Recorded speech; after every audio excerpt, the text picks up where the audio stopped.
Tu ne mérites rien. Humilié par ma famille qui célébrait mon frère, j'étais sur le point de partir quand la nouvelle a éclaté, je suis une milliardaire secrète. Je les ai laissés stupéfaits, face à tout ce qu'ils venaient de perdre. Le soir où mon père célébrait son 70e anniversaire, il leva son verre bien haut sans même daigner me regarder. Elle ne mérite absolument rien, déclara-t-il, la voix plate et dédaigneuse. Une parfaite inconnue. Elle n'a même jamais pris la peine de se construire une carrière. La salle de banquet éclata de rire. Il me tourna le dos pour faire face à mon frère, annonçant son cadeau d'anniversaire, une villa d'1 million d'euros. Les applaudissements suivirent immédiatement. Ma mère hocha la tête en signe d'approbation silencieuse, ma belle-sœur applaudit plus fort que quiconque dans la pièce. Personne ne prononça mon nom. Étienne se pencha vers moi, sa voix un mélange calculé de pitié et de condescendance. Ne sois pas si abattue, Élise. Père a raison pour les affaires, mais je lui ai déjà parlé. Une fois que j'aurai repris le patrimoine, je te trouverai une petite place dans l'entreprise, peut-être un bureau au fond. On ne te laissera pas mourir de faim.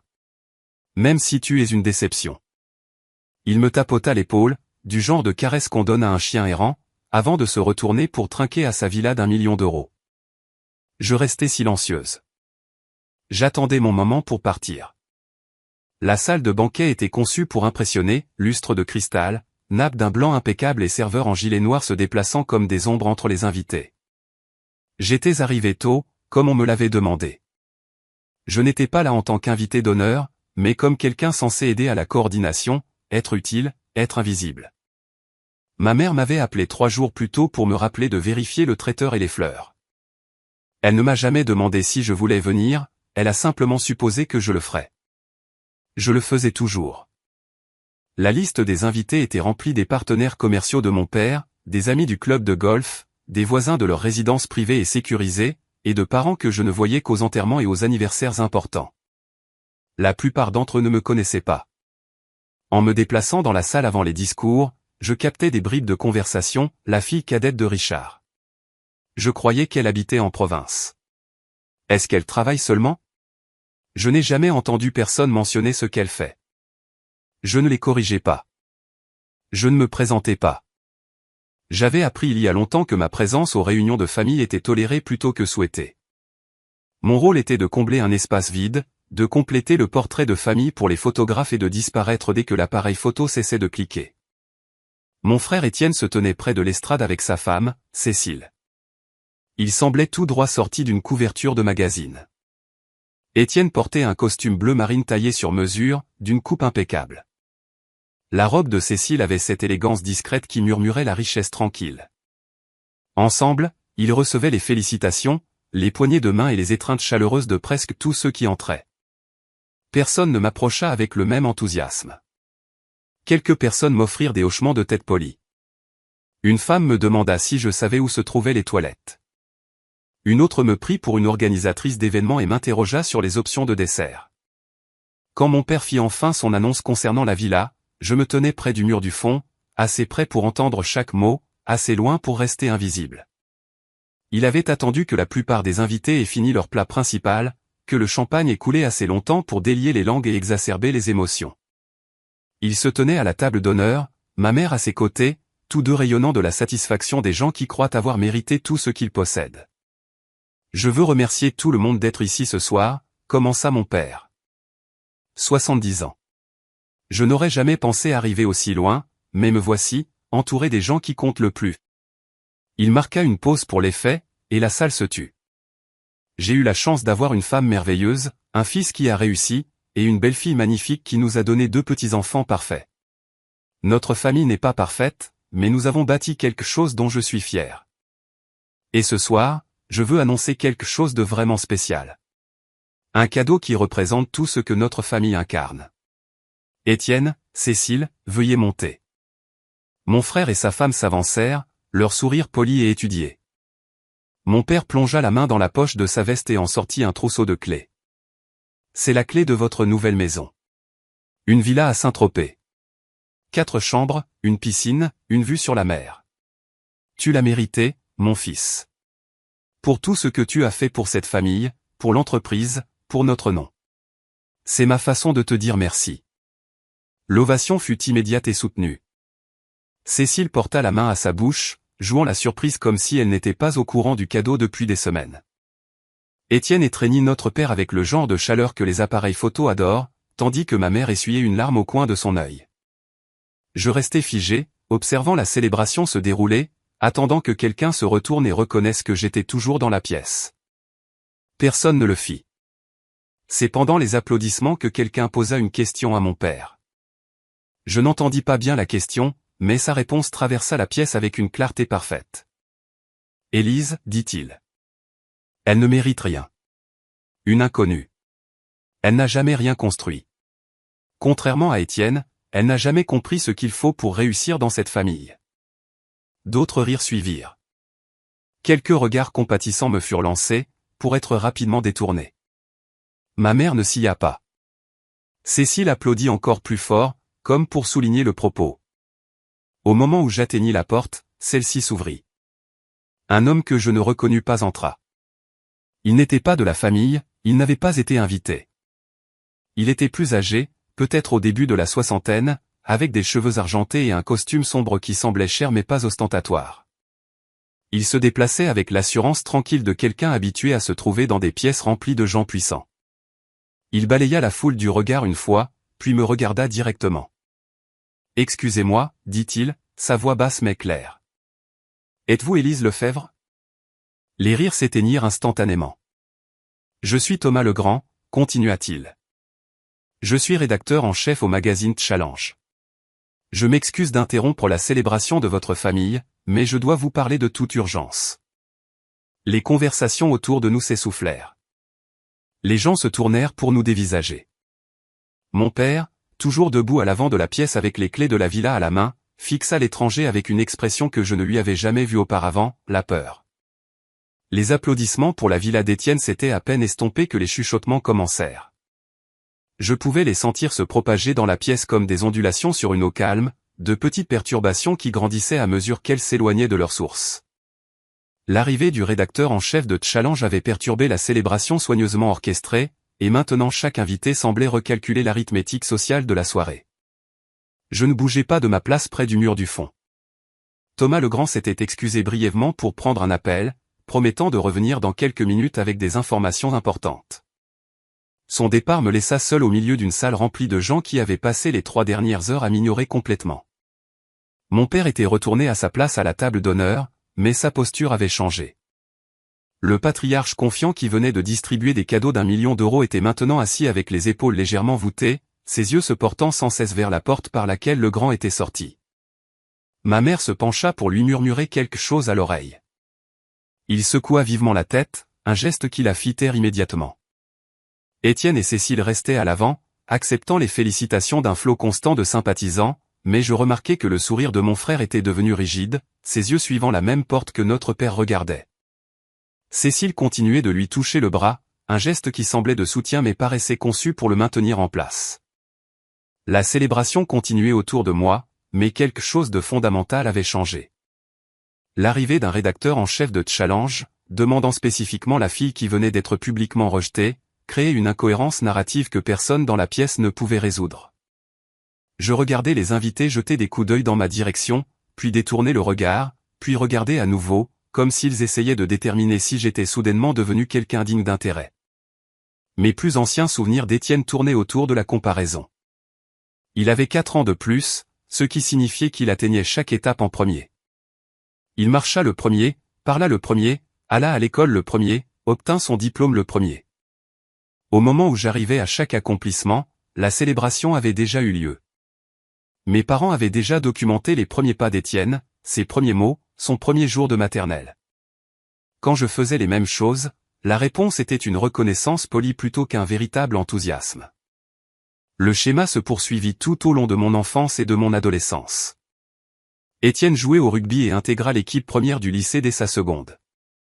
Je rejoignis le club de débat et remportai des compétitions régionales, mais mes trophées prenaient la poussière dans ma chambre tandis que ceux d'Étienne étaient exposés dans le salon.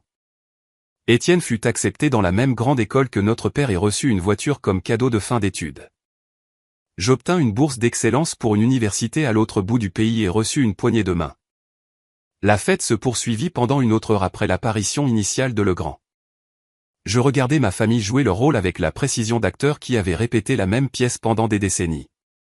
Mon père tenait sa cour à sa table, dispensant sa sagesse et acceptant les hommages. Ma mère circulait parmi les invités, s'assurant que tout le monde se sentait bienvenu et impressionné.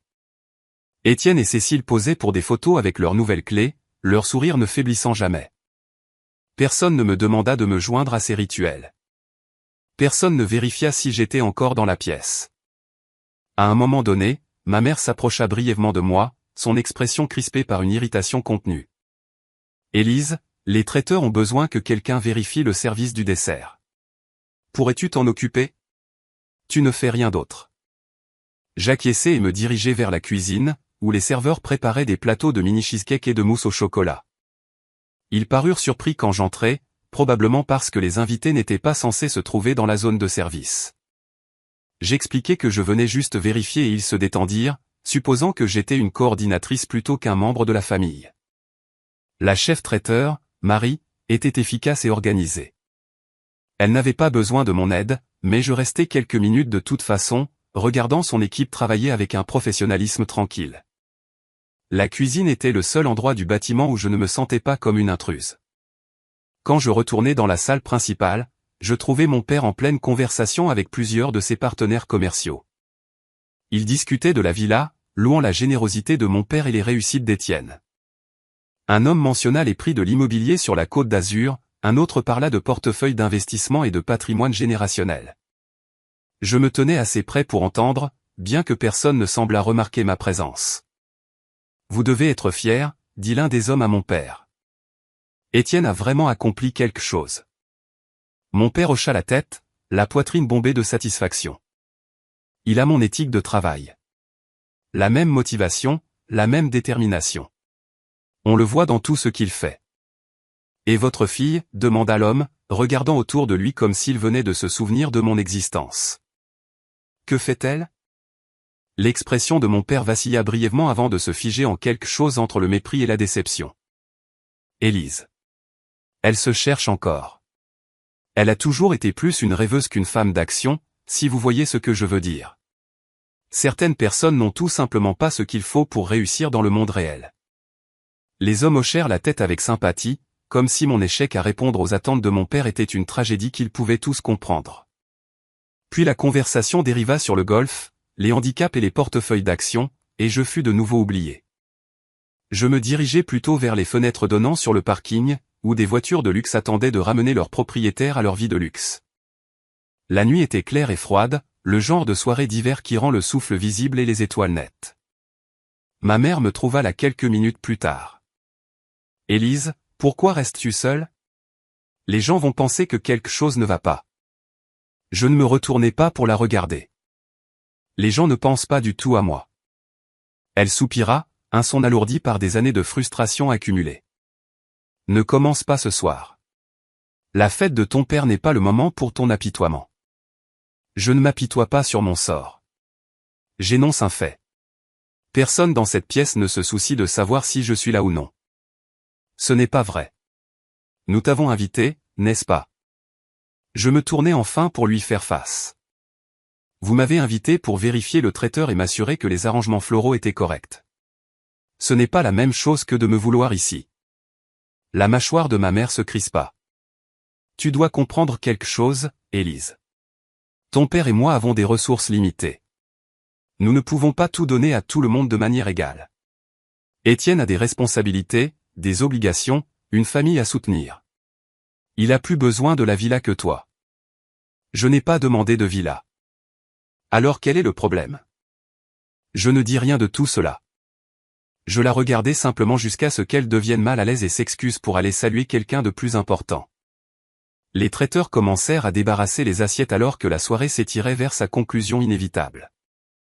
Les invités s'attardaient en petits groupes, leur conversation devenant plus bruyante à chaque verre de champagne. Je restais près des fenêtres, observant la dynamique sociale de la pièce avec le détachement de quelqu'un qui avait depuis longtemps accepté sa position d'outsider. L'histoire de l'annonce de mon père avait déjà commencé sa transformation en légende. J'entendais des bribes alors qu'elle circulait, chaque récit légèrement différent du précédent. Dans une version, Étienne avait mérité la villa grâce à des années de service dévouées à l'entreprise. Dans une autre, mon père planifiait le cadeau depuis des mois, le gardant secret jusqu'au moment parfait. Dans chaque version, la villa était la preuve que le travail acharné et la loyauté étaient récompensés dans notre famille. Personne ne mentionna ce que mon père avait dit à mon sujet. Personne ne se demanda si son évaluation était exacte. Une femme que je reconnus vaguement du quartier de mes parents s'approcha de moi alors que je me tenais près des fenêtres. Elle était plus âgée, bien habillée, avec le genre d'élégance préservée qui suggérait des visites régulières chez des dermatologues coûteux. Son sourire avait la qualité de quelqu'un sur le point d'offrir une sympathie qu'il ne ressentait pas réellement. « Vous devez être Élise, dit-elle, se positionnant à côté de moi comme si nous étions de vieilles amies. Votre père vous a mentionné dans son discours. » J'acquiesçai, attendant la suite inévitable. « Ce doit être difficile, continua-t-elle, baissant la voix d'un ton conspirateur. D'avoir un frère comme Étienne. Il a accompli tant de choses. Difficile d'être à la hauteur, j'imagine. Je n'essaie pas d'être à sa hauteur. Elle rit, un son tintant et artificiel. Bien sûr que non, ma chère. Chacun trouve son propre chemin. Certains chemins sont juste plus longs que d'autres. Elle me tapota le bras avec une condescendance qui ne laissait aucune place à la réponse, puis s'éloigna pour rejoindre une conversation avec des gens qui comptaient vraiment pour elle. Je la regardais partir, ressentant cette sensation familière d'être jugée et trouvée insuffisante par quelqu'un qui ne savait rien de moi. Des gens que je ne connaissais pas s'approchèrent de moi pour m'offrir des variations sur le même thème. Ils reconnaissaient mon existence de manière à renforcer mon insignifiance. Ils posaient des questions conçues pour confirmer les hypothèses qu'ils avaient déjà faites. Pourquoi travaillais-je? Étais-je marié? Avais-je des enfants? Chaque question était chargée d'attentes d'échec, et chaque réponse que je donnais semblait satisfaire leur besoin de me classer comme quelqu'un qui n'avait pas accompli ce qu'elle aurait dû. Je cessai de m'engager après la 3e ou 4e conversation. Je donnais des réponses courtes ou pas de réponse du tout. Ma belle-sœur, Cécile, se dirigea vers moi pendant une accalmie dans les félicitations. Elle marchait avec la grâce prudente de quelqu'un qui avait appris à se mouvoir dans des chaussures chères, son sourire figé comme un masque qu'elle avait oublié d'enlever. « Élise, dit-elle, s'arrêtant assez près pour que je puisse sentir son parfum, une senteur florale lourde qui emplissait l'espace entre nous. Je voulais juste te dire, ne prends pas ce que ton père a dit trop personnellement. Tu sais comment il est quand il a bu quelques verres. Il n'était pas ivre. » Le sourire de Cécile vacilla mais un bond. « Eh bien, il s'emporte parfois. La villa a été une surprise pour nous aussi. Nous n'avions aucune idée qu'il prévoyait quelque chose d'aussi généreux. » Je la regardais fixement. « Tu étais au courant pour la villa il y a 3 semaines. Étienne l'a mentionné quand vous êtes venu chercher les enfants à mon appartement. » Son expression changea, le masque glissant juste assez pour révéler quelque chose de plus dur en dessous. C'était différent. Nous savions qu'il y songeait. Nous ne savions pas qu'il l'annoncerait ce soir. Le moment a-t-il de l'importance? Le sang-froid de Cécile se fissura davantage. Écoute, Élise, j'essaie d'être gentille. Je sais que les choses n'ont pas été faciles pour toi, mais ce n'est pas notre faute. Étienne a travaillé dur pour tout ce qu'il a. Ton père le reconnaît. Peut-être que si tu avais fait des choix différents. Des choix différents, répétais-je. Oui. Des choix de carrière, des choix de vie. Tu ne peux pas nous blâmer pour le fait que tu n'as pas encore trouvé ce que tu veux faire de ta vie. Je ne la corrigeai pas. Je n'offris aucune preuve du contraire. Je la regardais simplement jusqu'à ce qu'elle devienne assez mal à l'aise pour s'excuser et retourner aux côtés de son mari. Je m'excusai de la salle principale et trouvai un coin tranquille près du vestiaire. L'employée, une jeune femme probablement étudiante, leva les yeux de son téléphone avec une alerte professionnelle. « Je peux vous aider à trouver quelque chose ? » « Non, dis-je. J'ai juste besoin d'une minute. » Elle hocha la tête avec sympathie, de la manière dont les gens le font quand ils reconnaissent quelqu'un qui essaie de se contenir. « Dure soirée ? » Quelque chose comme ça. Elle retourna à son téléphone, me donnant l'intimité dont j'avais besoin. Je restais dans cet espace calme, respirant lentement, me rappelant que cette soirée était temporaire. Quand je retournai dans la salle principale, je constatai que la dynamique avait de nouveau changé. Le rédacteur en chef de Challenge, Thomas Legrand, était revenu de son appel. Il se tenait près de l'entrée, scrutant la foule avec l'attention concentrée de quelqu'un cherchant une personne spécifique. Nos regards se croisèrent à travers la pièce. Il commença à marcher vers moi, son expression indéchiffrable. Les conversations autour de nous continuaient, mais je remarquai que les gens commençaient à observer.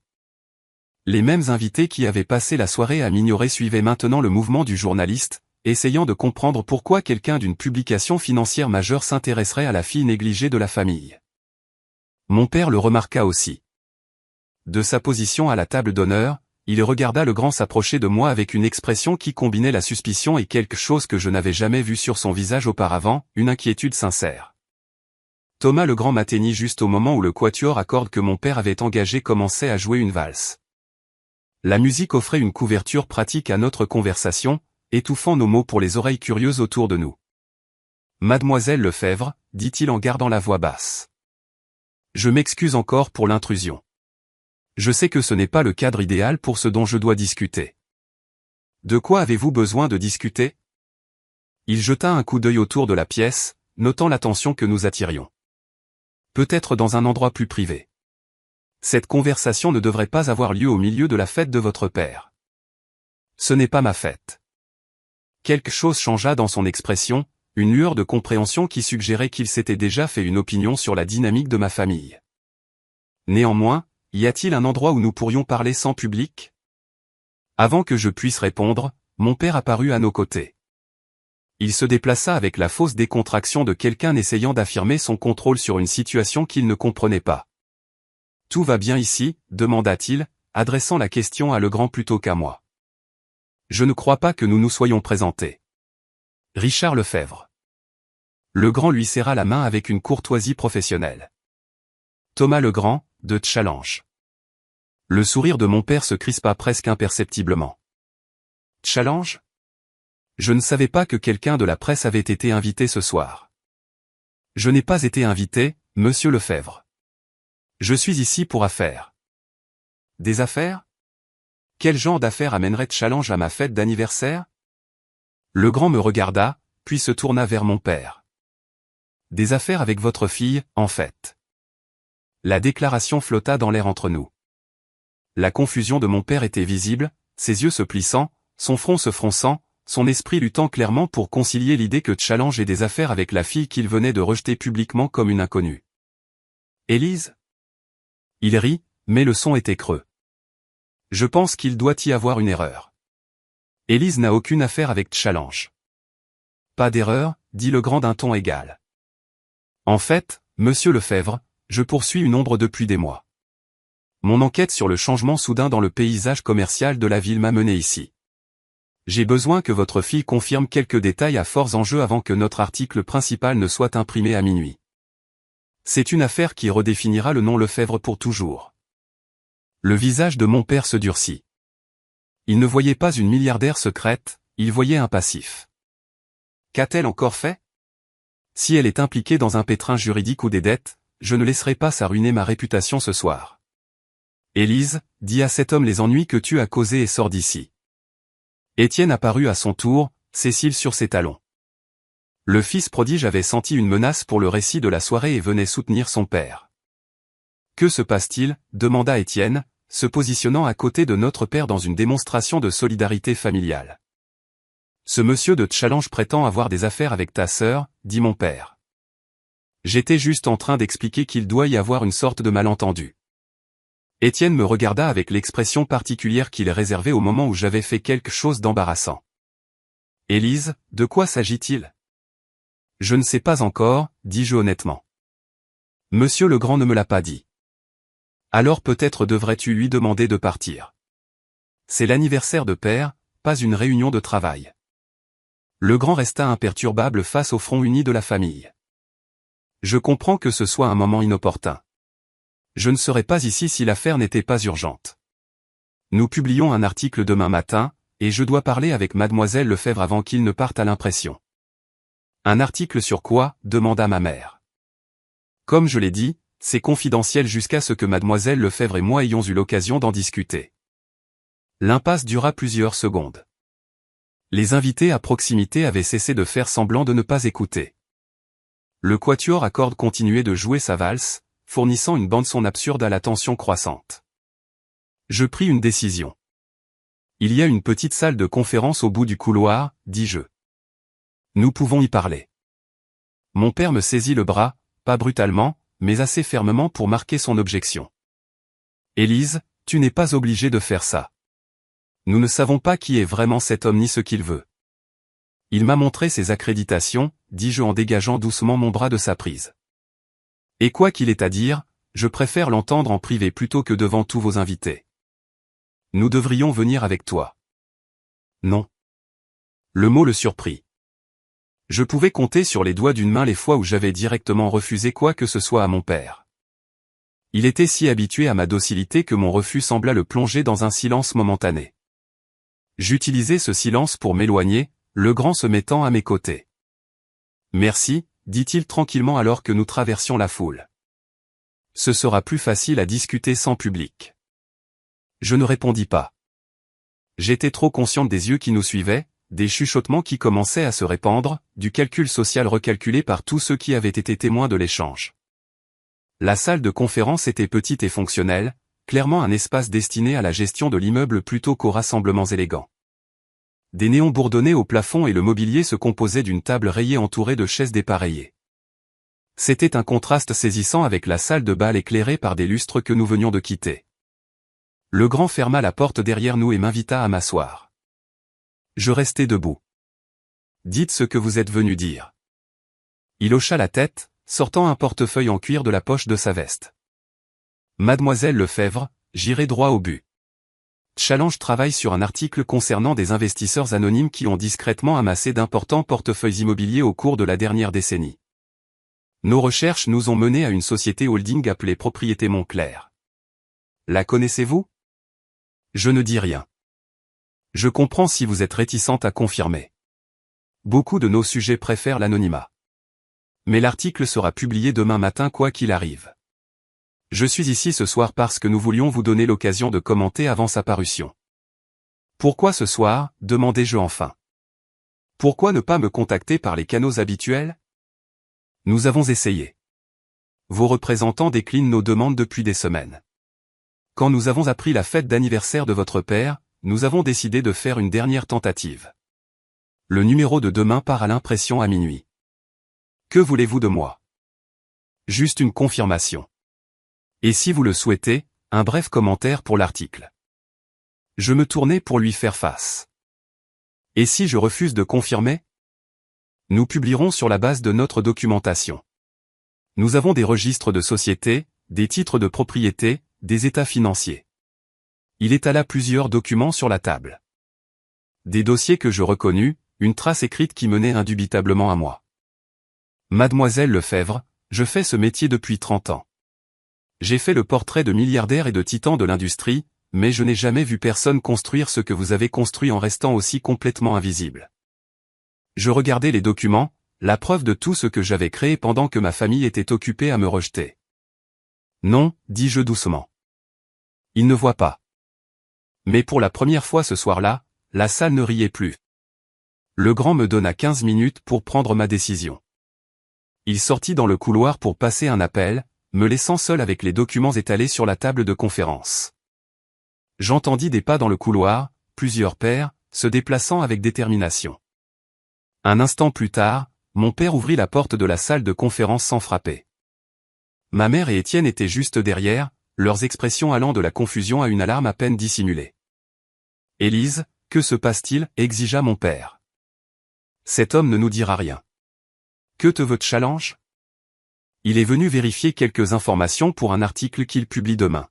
« Quel article ? Quelles informations ? » « À propos de mon travail. » Mon père rit, un son sec et méprisant. « Ton travail ? Quel travail, Élise ? Je ne sais pas ce que tu as raconté à ces gens, mais tu dois leur expliquer qu'il y a eu une erreur. Tu n'as rien dont Challenge voudrait t'écrire. Richard, dit ma mère doucement, sont-on porteur d'un avertissement? Non, c'est absurde. Élise n'a pas de carrière. Elle n'a pas de réussite. Elle dérive depuis des années pendant qu'Étienne a construit quelque chose de réel. Quoi que ce soit, c'est évidemment une sorte de malentendu et nous devons le clarifier avant que cela ne cause des problèmes à la famille. Étienne acquiesça. Père a raison, Élise. Dans quoi que tu te sois fourré, nous pouvons le régler. Mais tu dois nous dire ce qui se passe. Je m'assis à la table de conférence, soudain très fatigué. Je ne me suis fourré dans rien, dis-je. Et il n'y a rien à régler. Alors pourquoi te challenge est-il ici? Avant que je puisse répondre, le grand revint. Il s'arrêta sur le seuil, observant la scène, la posture agressive de mon père, les mains inquiètes de ma mère, la position protectrice d'Étienne, et moi, assise calmement à la table tandis que ma famille m'entourait comme des procureurs autour d'un accusé. Je vois que nous avons de la compagnie, dit le grand d'un ton neutre. C'est une affaire de famille, dit mon père. Quoi que vous pensiez savoir sur ma fille, je peux vous assurer. Monsieur Lefebvre, l'interrompit le grand, son ton poli mais ferme, avec tout le respect que je vous dois, j'ai fait des recherches approfondies. Je sais exactement qui est votre fille. Elle n'est personne. Elle n'a rien. Je la soutiens depuis des années pendant qu'elle trouve sa voie. Vraiment? La question resta en suspens.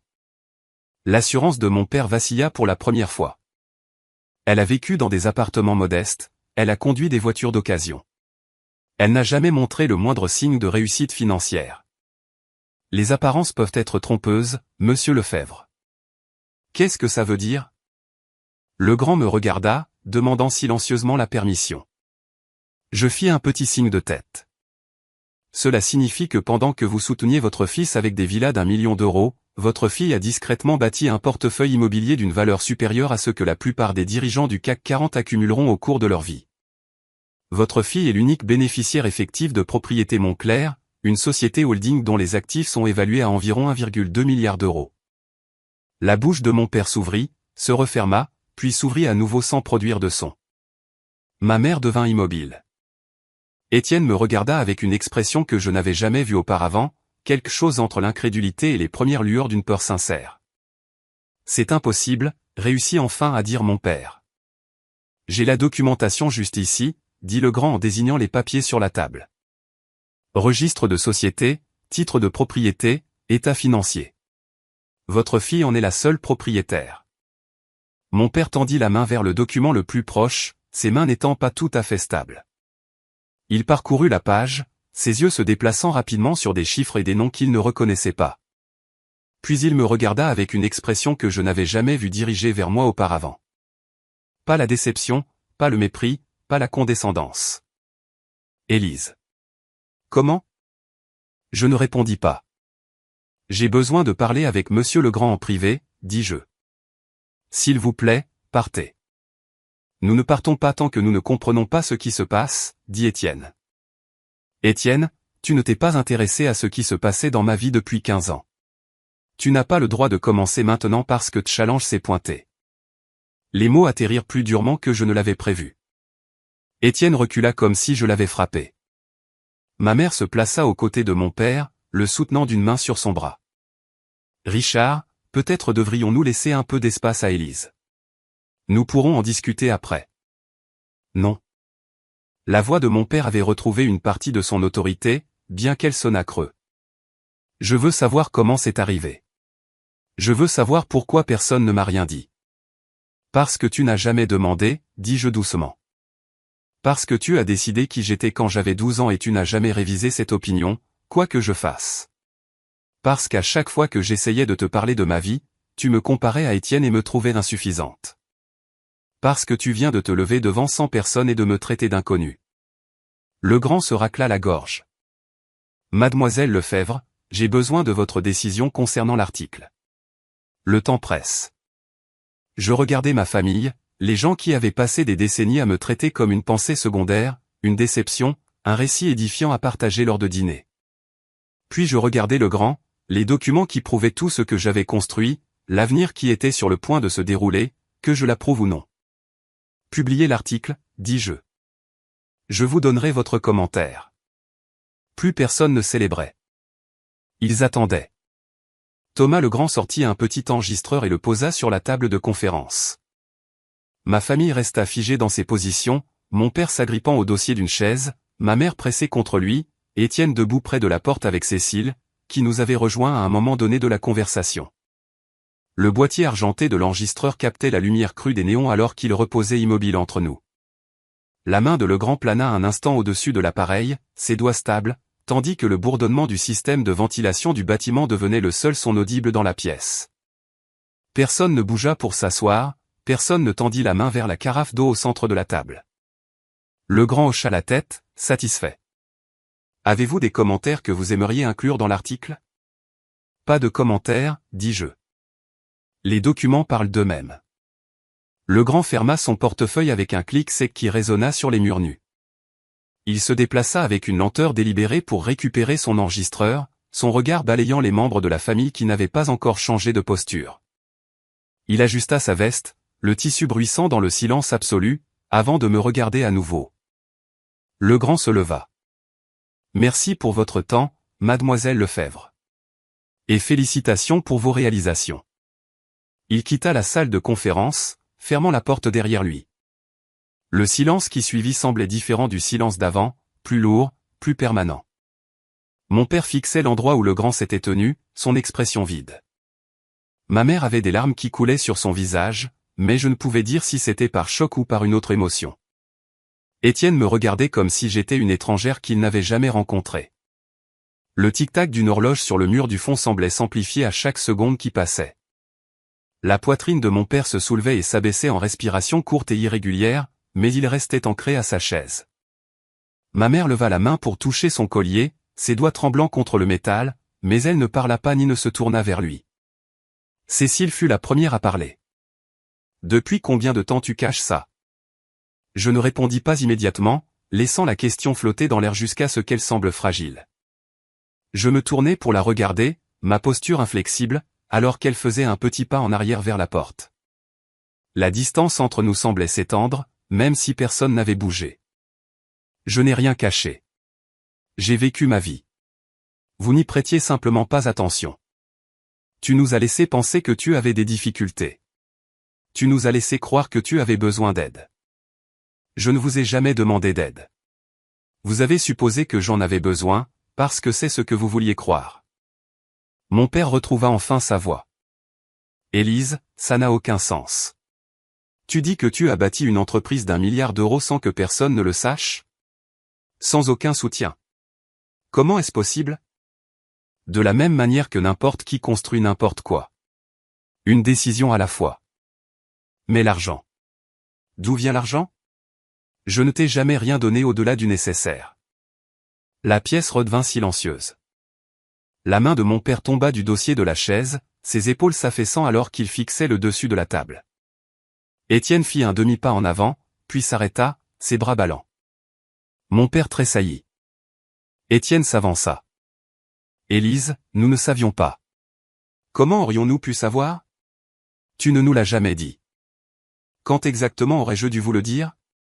Au dîner de Noël où père a comparé mon appartement à votre maison de vacances?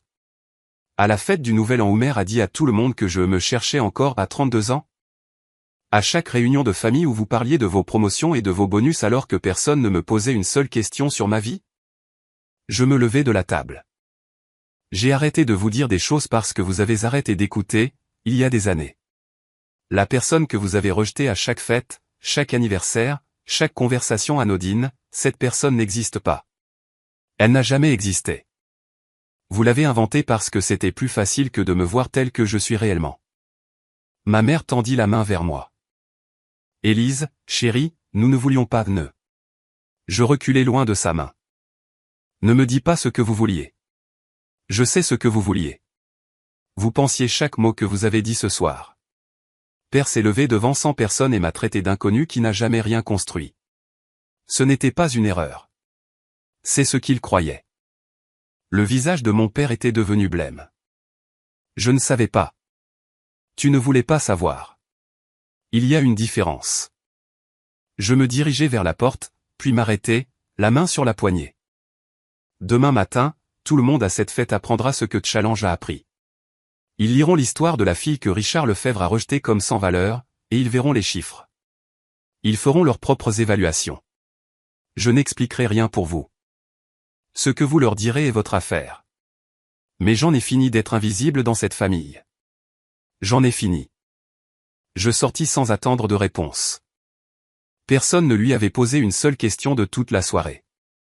Maintenant, personne n'osait plus parler. Je retournai dans la salle de bal principale pour trouver la célébration se poursuivant sous une forme diminuée. La moitié des invités étaient déjà partis, sentant probablement que la soirée avait tourné au vinaigre sans comprendre pourquoi.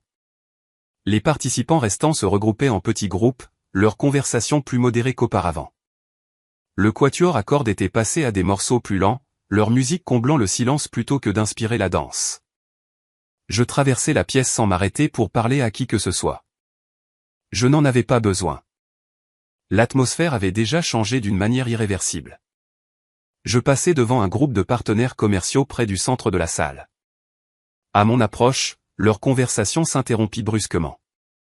Un homme se tourna pour examiner un arrangement floral, tandis qu'un autre devint soudainement très intéressé par le fond de son verre de champagne vide. Ils ne levèrent pas les yeux quand je passai. Ma famille émergea du couloir quelques minutes après moi. Je les observai de l'autre côté de la pièce alors qu'ils tentaient de rejoindre la fête, leurs visages arborant des expressions de normalité qui ne parvenaient pas tout à fait à masquer le choc. Mon père se dirigea vers un groupe de partenaires près du bar. Sa voix était assez forte pour être entendue quand il rit à quelque chose que l'un d'eux dit, mais le rire sonnait forcé. Les hommes autour de lui semblèrent le remarquer. Leur réponse était polie mais mesurée, manquant de la chaleur qui avait caractérisé leurs interactions précédentes. Ils se tenaient en cercle lâche, l'espacement plus large qu'il ne l'avait été plus tôt dans la soirée. Quand mon père parlait, les hommes hochaient la tête, mais leurs yeux se tournaient vers la sortie ou les musiciens. Personne ne lui posa de questions de suivi. Étienne et Cécile se positionnèrent près de la table des cadeaux, où ils firent mine d'examiner les cartes et les présents qui s'étaient accumulés tout au long de la soirée. Cécile souriait à tous ceux qui passaient, mais ses yeux ne cessaient de se porter vers moi, puis de se détourner, comme si elle ne pouvait décider si me regarder était dangereux.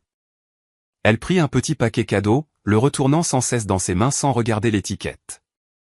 Étienne se tenait les mains dans les poches, le regard fixé sur les doubles portes à l'autre bout de la pièce. Quand un serveur leur offrit un plateau de hors-d'œuvre, ils déclinèrent tous les deux sans le regarder. Ma mère resta près de mon père, la main sur son bras, son rôle d'épouse de soutien étant apparemment la seule chose qu'elle savait jouer dans les moments d'incertitude. Elle hochait la tête lors des conversations sans y contribuer, souriait aux gens sans chaleur, et se déplaçait dans la pièce comme quelqu'un marchant dans un rêve devenu cauchemar. Je remarquai que les invités restants se comportaient différemment maintenant. Ils m'ignoraient encore, pour la plupart, mais la qualité de leur ignorance avait changé. Avant, ils m'avaient regardé sans me voir, comme si je n'existais vraiment pas. Maintenant, ils évitaient activement le contact visuel, se détournant délibérément quand je me déplaçais dans leur direction, se positionnant soigneusement pour que l'interaction avec moi ne soit pas nécessaire. Une voisine de mes parents, une femme qui m'avait parlé plus tôt dans la soirée, se cacha derrière un pilier alors que je me dirigeais vers le buffet. Deux hommes debout près des fenêtres interrompirent leur conciliabule et partirent dans des directions opposées dès que je me tournai vers eux. Les murmures dans la pièce étaient bas, un bourdonnement constant qui s'arrêtait et reprenait par intermittence selon l'endroit où je me trouvais. Je trouvai une place près des fenêtres et observai la danse prudente se dérouler. Une femme qui m'avait demandé plus tôt des informations sur les desserts passa sans un regard. Un homme qui avait ri aux commentaires de mon père sur elle inconnue et examinait studieusement son téléphone chaque fois que j'étais dans son champ de vision. La chef traiteur, Marie, croisa brièvement mon regard et me fit un petit signe de tête qui aurait pu être de la sympathie ou de la solidarité. L'équipe de Marie continuait de se déplacer dans la pièce, débarrassant les verres à moitié vides avec des gestes efficaces et silencieux. Ils étaient les seuls à ne pas changer de trajectoire alors que j'étais assise là. Les invités autour de moi maintenaient un rayon strict d'1,50 m d'espace vide, leurs têtes penchées les unes vers les autres dans des échanges chuchotés et urgents. Mon père tenta de restaurer la normalité en portant un toast improvisé. Il se tint près du bar et leva son verre, sa voix portant à travers la pièce avec une confiance forcée. Je veux remercier tout le monde encore une fois d'être ici ce soir. Ce fut une soirée que je n'oublierai jamais. À ma famille, continua-t-il, à la loyauté, aux liens qui nous unissent à travers tout. Quelques invités levèrent leur verre. La plupart ne le firent pas. Le toast sonnait creux, les mots contredisant tout ce qui s'était passé dans l'heure précédente. Quand il eut fini, les conversations reprirent, mais elles avaient un caractère différent maintenant. J'entendis des bribes alors qu'elles flottaient jusqu'à moi, que penses-tu de cette histoire avec Challenge? Aucune idée. Quelque chose à propos de la fille, apparemment. N'a-t-il pas juste dit qu'elle n'était personne? Étrange, non? Pourquoi Challenge s'intéresserait à quelqu'un qui n'est personne? Les questions restaient en suspens, sans réponse. Ma famille ne pouvait pas expliquer sans révéler ce qu'elle avait appris, et elle n'était clairement pas prête à révéler quoi que ce soit. Étienne s'approcha de moi alors que la soirée touchait à sa fin. Il se tenait à quelques mètres, les mains dans les poches, me regardant avec une expression que je ne pouvais pas tout à fait déchiffrer. « Élise, on peut parler? Nous sommes en train de parler. Je veux dire, vraiment parler. De ce qui s'est passé là-bas. Je n'ai rien d'autre à dire. » Eh bien, moi si. Il prit une inspiration, organisant ses pensées. Je ne comprends pas comment tu as fait ça. Comment tu as construit quelque chose d'aussi grand sans qu'aucun de nous ne le sache. Ça n'a pas de sens. Ça a parfaitement de sens. Vous ne prêtiez simplement pas attention. Ce n'est pas juste. Ah bon? Quand est-ce que tu m'as demandé des nouvelles de mon travail pour la dernière fois? Quand est-ce que tu as montré le moindre intérêt pour ce que je faisais de ma vie? Il ouvrit la bouche pour répondre, puis la referma. Exactement, dis-je. Tu n'as pas demandé parce que tu t'en fichais. Parce que dans ton esprit, j'étais déjà défini. J'étais la sœur qui ne réussissait pas, celle qui te faisait paraître meilleure par comparaison. Tu avais besoin que je sois ça, alors tu n'as jamais regardé assez attentivement pour voir autre chose.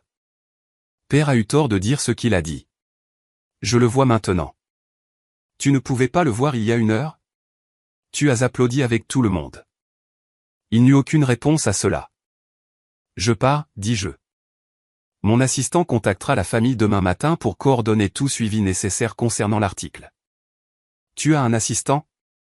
J'ai du personnel, une entreprise, une vie dont tu n'as jamais rien demandé. Je pris mon sac sur la chaise. Demain, tous ceux qui étaient à cette fête apprendront la vérité. Ce que vous ferez de cette information est votre affaire. Mais ne vous attendez pas à ce que je vous aide à nettoyer le désordre. Je partis sans me retourner. Rien n'avait explosé, mais la pièce ne s'arrangerait plus jamais autour d'eux. L'article de Challenge fut publié à 6 heures du matin, heure de Paris, exactement comme Thomas Legrand l'avait promis. À cette heure, mon téléphone avait accumulé plus de 300 messages de numéros que je ne reconnaissais pas. À 8 heures, les principales chaînes d'information économique avaient repris l'histoire. À midi, la fête d'anniversaire de mon père était devenue une note de bas de page dans le récit plus large d'une milliardaire secrète révélée. Je regardais la couverture médiatique depuis le salon de mon appartement, le même modeste 3 pièces que j'occupais depuis 8 ans.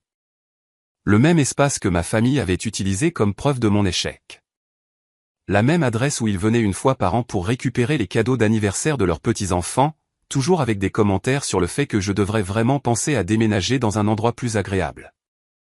La couverture médiatique se concentrait principalement sur l'ampleur de mes avoirs et le décalage apparent entre ma personnalité publique et ma valeur réelle. Mon téléphone sonna vers 13 heures. L'identifiant de l'appelant affichait le nom de ma mère. Je laissai le répondeur. Le message qu'elle laissa était bref, « Élise, nous devons parler. S'il te plaît, rappelle-moi. » Je ne rappelais pas. Le deuxième message, 1 heure plus tard, était plus long, « Élise, les gens appellent. Les amis, les voisins. Ils veulent savoir si c'est vrai. Père ne sait pas quoi leur dire. S'il te plaît, parle-nous. » Je ne rappelais pas. Le troisième message, 3 heures après, était la voix de mon père, « Élise, c'est ridicule. Tu ne peux pas simplement lâcher une bombe comme ça et disparaître. Nous sommes ta famille. Nous méritons une explication. Appelle-moi. » J'éteignis mon téléphone. Les journaux télévisés du soir diffusèrent des segments analysant la révélation Lefebvre, comme certains médias l'appelaient. Ils montraient la photo de mon père à côté de la mienne et notaient l'ironie du fait que sa fête d'anniversaire soit devenue le théâtre de la révélation de sa fille. Un commentateur souligna que la fortune nette de Richard Lefebvre était estimée à environ 30 millions d'euros, une somme respectable mais moins de 3% de ce que sa fille avait tranquillement accumulé. Je regardais le monde de mon père se rétrécir en temps réel. Les appels de ses partenaires commerciaux qui arrivaient habituellement le dimanche matin cessèrent. Les invitations aux tournois de golf et au dîner, qui étaient des éléments réguliers de son calendrier social, ne se matérialisèrent pas. Les gens qui avaient ri à son toast d'anniversaire étaient soudainement indisponibles, leur réponse polie mais distante lorsque le nom de mon père était mentionné.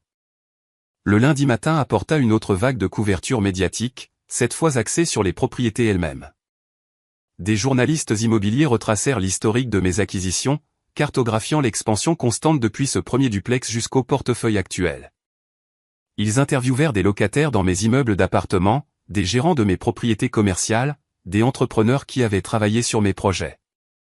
Le portrait qui en émergea était celui d'une investisseuse prudente et méthodique qui traitait bien ses employés, entretenait ses propriétés de manière responsable et opérait avec une intégrité qui surprenait les observateurs s'attendant à l'excès habituel des milliardaires. Le contraste avec le comportement public de ma famille à la fête d'anniversaire fut fréquemment noté. Mon frère appela le mardi. Je répondis parce que j'étais curieuse de savoir ce qu'il dirait. Élise. Sa voix était rauque, comme s'il n'avait pas bien dormi. Nous devons parler. Parler? Pas au téléphone. En personne. Je peux passer? À mon appartement? Celui que vous utilisez comme preuve de mon échec depuis 8 ans. Silence à l'autre bout du fil. C'est ce que je pensais, dis-je. Que veux-tu, Étienne? Je veux comprendre. Je veux savoir comment c'est arrivé. Tu veux savoir comment j'ai réussi pendant que tu ne regardais pas. Ce n'est pas, il soupira. D'accord, oui. C'est une partie de la question. Je ne comprends pas comment tu as fait ça sans qu'aucun de nous ne le sache. Parce que vous n'avez jamais demandé. Parce que vous n'avez jamais regardé. Parce que tu étais trop occupé à être le fils prodige pour remarquer que ta sœur construisait quelque chose de plus grand que toute ta carrière. Je n'essaie pas de rivaliser avec toi. Non. Tu essaies de comprendre pourquoi tu n'as pas vu ça venir. Parce que si j'ai pu te cacher quelque chose d'aussi énorme, qu'est-ce que tu as manqué d'autre? Qu'est-ce que tu ignores d'autre de ta propre vie? Un autre silence. Père a du mal, dit enfin Étienne. Les gens appellent pour poser des questions sur toi et il ne sait pas quoi leur dire. Il est embarrassé. Il devrait l'être. Élise, il s'est levé à sa fête d'anniversaire et m'a traité d'inconnu devant 100 personnes.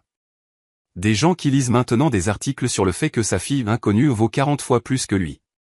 Bien sûr qu'il est embarrassé. Il aurait dû être embarrassé avant l'article de Challenge, mais apparemment ce n'était pas une raison suffisante. Il ne savait pas. C'est exactement le problème. Je mis fin à l'appel sans dire au revoir. Rien ne leur avait été directement enlevé, mais tout ce qui comptait s'était tranquillement éloigné. La semaine qui suivit la révélation de Challenge fut une étude du silence. Non pas le silence hostile du rejet actif, mais le silence passif de l'effacement progressif. Ma famille découvrit que leur statut social avait été construit sur des hypothèses qui ne tenaient plus. J'appris leur expérience par des connaissances mutuelles qui étaient soudainement devenues avides de partager des informations avec moi. Les mêmes personnes qui m'avaient ignoré à la fête de mon père trouvaient maintenant des raisons de me contacter, m'offrant des félicitations et posant des questions subtiles sur la dynamique familiale dont elles avaient été témoins. Je ne répondis à aucune d'entre elles, mais j'écoutais ce qu'elles avaient à dire. La partie de golf de mon père avait été reportée indéfiniment. La raison invoquée était des conflits d'horaires de voyage, mais l'un des membres avait dit à une autre connaissance qu'il se sentait mal à l'aise de jouer avec Richard après ce qui s'était passé. Il ne savait plus comment se comporter avec lui. La camaraderie facile des hommes qui se considéraient comme des égaux avait été perturbée par la révélation que la propre évaluation de Richard de ses enfants avait été catastrophalement erronée. Le club de lecture de ma mère s'était réuni sans elle. On lui avait dit que la discussion porterait sur un roman qu'elle n'avait pas lu, mais la vraie raison était plus simple, les autres femmes ne voulaient pas discuter de l'article de Challenge devant elle, et elles ne pouvaient pas se réunir sans en discuter. La position d'Étienne dans l'entreprise familiale, une société de fabrication que mon père avait bâtie sur 4 décennies, était devenue délicate. Les employés qui s'étaient auparavant soumis à lui en tant qu'héritier présomptif le regardaient maintenant avec quelque chose qui ressemblait à de la pitié. Cécile avait cessé de participer à ces événements sociaux habituels. Les femmes de son cercle s'envoyaient des SMS sur la situation Lefebvre depuis la parution de l'histoire, et la présence de Cécile aurait nécessité soit d'ignorer l'éléphant au milieu de la pièce, soit d'en discuter directement. Aucune des deux options n'était attrayante. L'isolement de la famille n'était pas complet, bien sûr. Ils avaient encore leur relation de base, leurs amitiés sincères et leurs obligations professionnelles qui nécessitaient une interaction continue. Mais le réseau social plus large qu'ils avaient cultivé pendant des décennies et les invitations à dîner, les postes au conseil d'administration d'organismes de bienfaisance, les sorties de golf et les adhésions au club qui signifiaient l'appartenance s'étaient sensiblement contractées. Les gens étaient polis. Les gens étaient corrects. Les gens étaient soigneusement neutres, d'une manière qui communiquait plus que l'hostilité n'aurait jamais pu le faire. Ma famille subissait des conséquences que je n'avais pas planifiées et que je ne souhaitais pas particulièrement. Leur statut social s'érodait, non pas parce que je l'avais attaqué, mais parce que le fondement sur lequel il reposait l'autorité de mon père, les réalisations de mon frère, le succès collectif de la famille s'était révélé moins impressionnant que tout le monde ne l'avait supposé. Le jeudi, l'assistante de mon père appela la ligne de mon bureau. Elle expliqua que M. Lefebvre souhaitait programmer une réunion pour discuter de questions familiales d'importance mutuelle. Elle utilisa le langage formel de la communication professionnelle, comme si mon père était un partenaire commercial plutôt que mon parent. Je refusai la réunion. Je le fis poliment, par l'intermédiaire de ma propre assistante, en utilisant le même langage formel. Nous n'avions rien à discuter. Toute communication nécessaire pouvait être gérée par les canaux appropriés. Le vendredi, mon frère se présenta à mon immeuble. Il avait apparemment appris l'adresse grâce à l'article de Challenge et avait décidé que se présenter en personne serait plus efficace qu'un autre appel téléphonique. Je dis non. Ils le firent escorter dehors avec une courtoisie professionnelle. Le samedi, ma mère apparut à l'appartement modeste, celui qu'elle pensait être ma vraie maison. Il se trouvait que j'étais là pour récupérer le courrier qui s'était accumulé depuis la publication de l'article. Je vis sa voiture entrer dans le parking par la fenêtre et eus le temps de décider si je devais ouvrir la porte. Je décidai d'ouvrir. Elle avait l'air plus âgée qu'à la fête d'anniversaire, bien qu'une seule semaine se soit écoulée. Le maquillage soigné et les cheveux coiffés étaient toujours là, mais quelque chose dans sa posture avait changé. Elle se tenait différemment, comme si elle n'était pas sûre de mériter d'occuper de l'espace. « Je peux entrer ?» demanda-t-elle. Pour quelques minutes. Elle entra dans l'appartement, regardant autour d'elle comme si elle le voyait pour la première fois. D'une certaine manière, c'était le cas. L'espace qui lui avait semblé être la preuve de mes difficultés ressemblait maintenant à un choix délibéré, une adoption consciente de la simplicité par quelqu'un qui pouvait s'offrir n'importe quoi. « Élise, je ne sais pas quoi dire. » « Alors ne dis rien. Ton père est dévasté. Sa fierté est blessée. Ce n'est pas la même chose. » Elle s'assit sur le bord du canapé, se perchant plutôt que de s'installer. Il n'a jamais voulu que les choses soient ainsi. De quelle manière? Cette distance entre vous. Il a toujours espéré que tu finirais par trouver ta voie. J'ai trouvé ma voie il y a 20 ans. Il ne regardait simplement pas. Il a eu tort. Je le sais maintenant. Nous avons tous les deux eu tort. Je m'assis en face d'elle, en gardant mes distances. Que veux-tu? Je veux comprendre. Je veux savoir pourquoi tu ne nous l'as jamais dit. Parce que vous n'avez jamais demandé. Parce qu'à chaque fois que j'essayais de partager quelque chose, vous changiez de sujet pour revenir à Étienne. Parce que l'histoire que vous vouliez raconter sur votre famille n'incluait pas une fille qui réussit, alors vous avez cessé de me voir comme telle. Ce n'est pas vrai. C'est vrai. Vous avez fait de moi un exemple de ce qui arrive quand quelqu'un ne suit pas les conseils de père. Vous m'avez utilisé pour faire paraître Étienne meilleur. Vous aviez besoin que je sois un échec. Les yeux de ma mère s'emplirent de larmes. Nous n'avions pas besoin que tu sois quoi que ce soit. Nous voulions juste que tu sois heureuse. Non. Vous vouliez que je sois heureuse d'une manière que vous puissiez comprendre. Quand j'ai choisi un chemin différent, vous avez décidé que je devais être perdu, plutôt que de simplement me diriger vers un endroit que vous ne pouviez pas suivre. Les larmes coulèrent. Ma mère les essuya d'un geste étudié, maintenant son sang-froid même s'il se fissurait. « Pouvons-nous arranger ça ?» demanda-t-elle. « Y a-t-il un moyen de recommencer ?» « Je ne sais pas, dis-je honnêtement. Mais aujourd'hui n'est pas le jour pour essayer. » Elle hocha la tête, acceptant la réponse sans argumenter. Quand elle partit quelques minutes plus tard, elle n'essaya pas de me serrer dans ses bras. Elle ne demanda pas quand nous pourrions nous reparler. Elle se dirigea simplement vers sa voiture et s'en alla. Rien ne leur avait été directement enlevé, mais tout ce qui comptait s'était tranquillement éloigné. La réunion de famille eut lieu 2 semaines après l'article de Challenge. Mon père la convoqua en utilisant un langage qui suggérait un ordre plutôt qu'une demande. Étienne me rapporta cela dans un message vocal que je n'ai pas retourné. Apparemment, j'avais été invité, bien que l'invitation ait été transmise par mon frère plutôt que directement.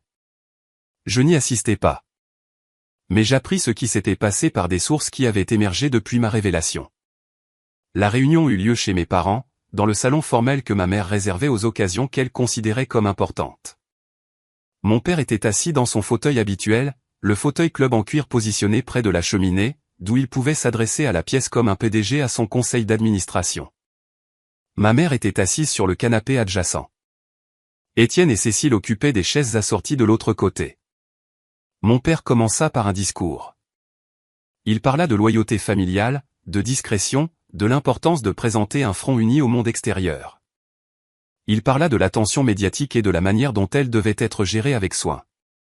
Il parla d'Élise, de moi, comme si j'étais un problème à résoudre plutôt qu'une personne qui avait fait des choix. Le discours dura environ 10 minutes. Quand il se termina, Étienne posa la première question. Que sommes-nous censés dire aux gens? Mon père n'avait pas de réponse. L'autorité habituelle de sa voix faiblit lorsqu'il tenta de répondre. Il ne s'était pas préparé aux questions. Il s'était attendu à ce que tout le monde accepte son analyse et suive sa direction, comme il l'avait toujours fait. Ma mère intervint avec une suggestion. Peut-être pourrait-il présenter la situation comme une heureuse surprise. Peut-être pourrait-il prétendre qu'il connaissait le succès d'Élise depuis le début et qu'il respectait sa vie privée. Peut-être que l'humiliation publique à la fête d'anniversaire pourrait être expliquée comme une blague qui a mal tourné. Cécile rejeta immédiatement cette idée. Trop de gens avaient été à la fête, trop avaient entendu exactement ce que mon père avait dit. Toute tentative de réécrire l'histoire serait démasquée comme un mensonge, faisant paraître la famille encore plus mal qu'auparavant. La discussion dégénéra à partir de là. L'argument fut interrompu par une prise de conscience plus douloureuse que n'importe quelle dette. Mon père fixa les documents que le grand avait laissés sur la table. Il ne regardait plus la valeur totale. Il regardait les dates. J'étais milliardaire depuis 5 ans. 5 ans qu'il me traitait d'échec. 5 ans qu'il m'offrait sa pitié alors que j'aurais pu acheter son monde entier 1000 fois sans scier. Elle n'avait pas besoin de nous, murmura mon père, la voix brisée. Elle s'est assise à notre table pendant 5 ans, nous écoutant rire d'elle, sachant qu'elle possédait plus de cette ville que je n'en ai jamais rêvé. Elle n'a pas seulement caché son argent, Étienne. Elle s'est cachée de nous. Parce que nous ne valions pas la peine d'être connus. Étienne rejeta la faute sur mon père pour les commentaires publics qui avaient créé le contraste. Si mon père avait simplement porté son toast sans mentionner Élise, sans la traiter d'inconnue, la révélation de Challenge aurait été surprenante mais pas humiliante. La famille aurait pu plaider l'ignorance sans paraître ridicule.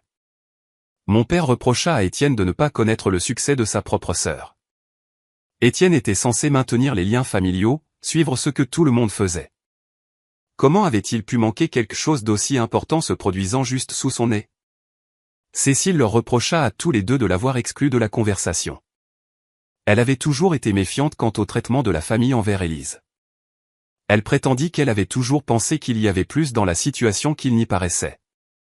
Si quelqu'un avait écouté ses préoccupations, peut-être aurait-il découvert la vérité plus tôt. Ma mère reprocha à tout le monde de se disputer au lieu de trouver des solutions. La réputation de la famille était en jeu. Ils devaient travailler ensemble, pas se déchirer. Mais travailler ensemble nécessitait un leader, et le leadership de mon père avait été fondamentalement sapé. Maintenant, le monde savait que son évaluation de sa propre fille avait été catastrophiquement erronée. Étienne posa apparemment cette question directement. Mon père n'eut aucune réponse. Pour la première fois de mémoire d'homme, Richard Lefebvre fut confronté à la preuve de sa propre faillibilité qu'il ne pouvait ni rejeter ni expliquer. La réunion se termina sans résolution. Aucune stratégie ne fut convenue, aucun message unifié ne fut élaboré. Les membres de la famille retournèrent à leur vie séparée, avec l'entente que chacun gérerait sa propre situation du mieux qu'il pourrait. Les fractures qui avaient toujours existé sous la surface de la famille Lefebvre étaient maintenant visibles pour tout le monde. La structure que mon père avait bâtie pendant des décennies, la hiérarchie du succès et de l'échec, la division claire entre ceux qui comptaient et ceux qui ne comptaient pas, s'était effondrée sous le poids de ses propres contradictions. Pour la première fois, personne dans cette pièce ne savait qui était censé diriger. Le gala de charité, 3 semaines après l'article de Challenge, était exactement le genre d'événement auquel ma famille avait toujours assisté. Tenue de soirée, la liste des invités comprenait les mêmes chefs d'entreprise, personnalités de la communauté et arbitres sociaux qui avaient été à la fête d'anniversaire de mon père. Les mêmes personnes qui avaient été témoins de mon humiliation publique et qui avaient appris quelques jours plus tard que j'étais plus riche que tous réunis. Mon invitation arriva par les canaux officiels, une demande formelle du comité d'organisation du gala, envoyée à mes bureaux avec la déférence appropriée. Ils voulaient que j'assiste. Plus que ça, ils voulaient que je prenne la parole. J'acceptais. J'appris de sources secondaires que ma famille s'attendait également à assister. Le gala était un rendez-vous régulier de leur calendrier social, une occasion de voir et d'être vus, de renforcer leur position dans les hautes sphères de la communauté.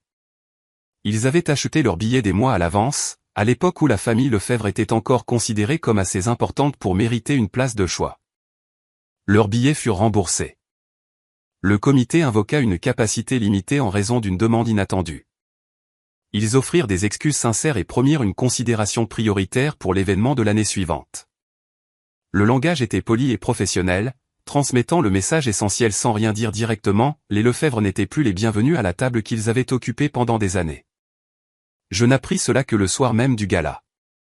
J'arrivai sur les lieux dans une simple robe noire, le genre d'élégance discrète qui communiquait la richesse sans ostentation. Mon équipe de sécurité s'était coordonnée à l'avance avec les organisateurs de l'événement. Tout se déroula sans accroc. La réaction à ma présence fut immédiate mais subtile.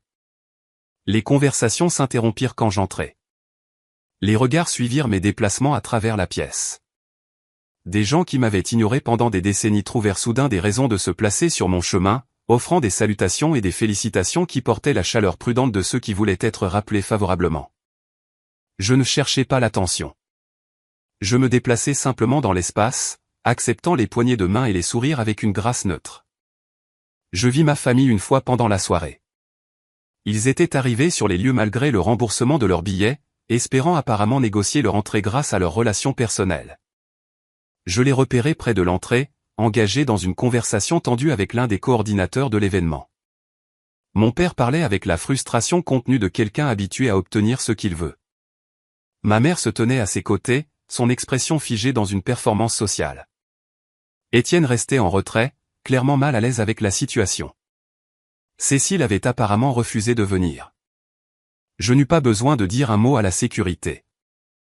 Dans notre monde, le pouvoir a sa propre gravité. Au moment où mon nom fut imprimé, le statut de mon père s'évapora. La coordinatrice ne les refusa pas parce que je le lui avais dit.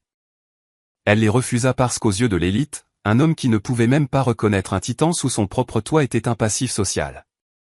S'associer à lui, c'était admettre qu'on était aussi aveugle que lui. Nos regards se croisèrent à distance.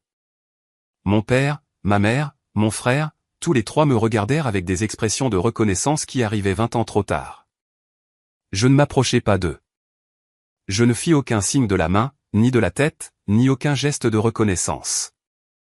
Je me détournai simplement et continuai vers la salle de bal principale, où le programme de la soirée était sur le point de commencer. Le discours que je fis fut bref. Je parlais de logements abordables, de l'importance de soutenir les familles qui travaillent pour construire de meilleures vies, et des valeurs qui avaient guidé mes investissements au fil des ans. Je ne mentionnais pas ma famille. Je ne fis aucune référence à l'article de Challenge, à la fête d'anniversaire, ou à tout le drame qui m'avait amené à ce moment. Le public applaudit. Le directeur de l'organisation à but non lucratif me remercia pour des années de soutien anonyme. Des photos furent prises, des interviews furent refusées. Quand le programme officiel se termina, je m'éclipsai par une sortie latérale, évitant les foules qui voulaient prolonger les conversations, proposer des partenariats ou simplement se prélasser à proximité de quelqu'un que le monde avait soudainement décidé d'être important. Mon chauffeur attendait dans la zone désignée. Je montai à l'arrière et laissai le silence du véhicule m'entourer. Elle ne leur avait rien pris. Elle avait simplement cessé d'être disponible. Le lendemain du gala fut calme. Je me réveillai dans ma véritable résidence et regardai le soleil se lever sur une ville qui connaissait maintenant mon nom. La couverture de l'événement de la veille circulait déjà en ligne, ma photo accompagnant des articles sur la philanthropie anonyme et la mystérieuse milliardaire qui s'était cachée aux yeux de tous.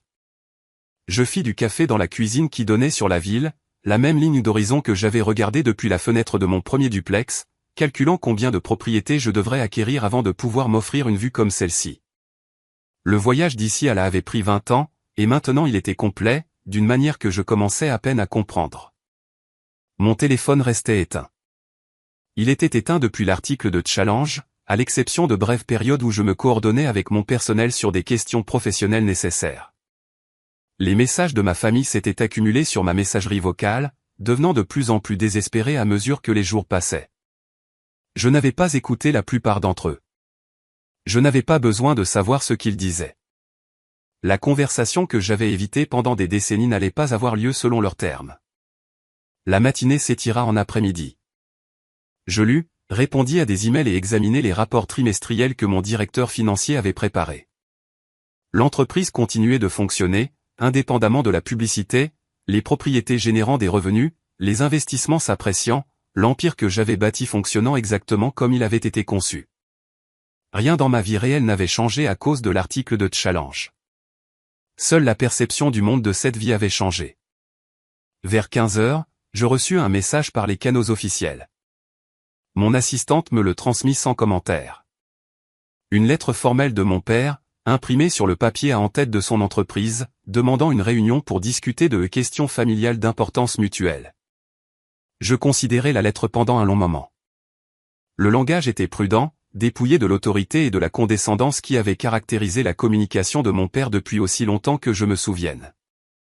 Il demandait plutôt qu'il n'ordonnait, sollicitait plutôt qu'il n'exigeait. Le changement de ton reconnaissait quelque chose qu'il n'avait jamais reconnu auparavant, que j'avais le pouvoir de lui refuser. Je considérai la lettre, puis pensai à l'allocation mensuelle qu'Étienne m'avait autrefois offerte. Je pensai au bureau administratif qu'ils avaient prévu pour leur déception de fille. Je n'envoyai pas de réponse. Je ne fis pas appeler mes avocats. Je laissai simplement tomber la lettre dans la déchiqueteuse. Non pas comme un acte de vengeance, mais comme un acte de rangement. Ils avaient passé 30 ans à faire de moi un rien, et je leur donnais enfin exactement ce qu'ils voulaient, le néant. Mon silence n'était pas une arme. C'était une frontière qu'ils ne franchiraient plus jamais. Les semaines qui suivirent furent d'une étrange tranquillité. L'attention médiatique s'estompa à mesure que de nouvelles histoires captivaient l'intérêt du public. Ma famille se retira de la vie publique, gérant leur embarras avec les ressources privées qu'ils pouvaient mobiliser. Les cercles sociaux qui les avaient autrefois accueillis se refermèrent lentement, non pas avec des exclusions spectaculaires, mais avec le refroidissement progressif des invitations et des opportunités. J'appris par des intermédiaires que mon père avait réduit son implication dans l'entreprise, invoquant des problèmes de santé que personne ne croyait vraiment. Étienne avait reçu plus de responsabilités, mais la transition était maladroite. L'autorité dont il héritait était assombrie par des questions sur le fait de savoir s'il la méritait. Ma mère s'était retirée de la plupart de ses activités sociales. Elle passait plus de temps à la maison maintenant, plus de temps seule. Ma famille m'avait traité de rien pendant 30 ans. Ils m'avaient défini par mes insuffisances, mesurées selon leurs propres normes, et m'avaient trouvé constamment décevante. Et maintenant, le monde savait la vérité. Non pas parce que je leur avais prouvé qu'ils avaient tort, mais parce que la vérité était finalement devenue impossible à ignorer. Je n'avais pas besoin qu'ils s'excusent. Je n'avais pas besoin qu'ils reconnaissent leurs erreurs. Je n'avais besoin de rien d'eux du tout. La richesse que j'avais bâtie était la mienne, accumulée grâce à mes propres choix et efforts. La vie que j'avais construite existait indépendamment de leurs opinions. Ils m'avaient appelé rien, et je comprenais enfin. Le rien était quelque chose qu'ils ne contrôlaient plus.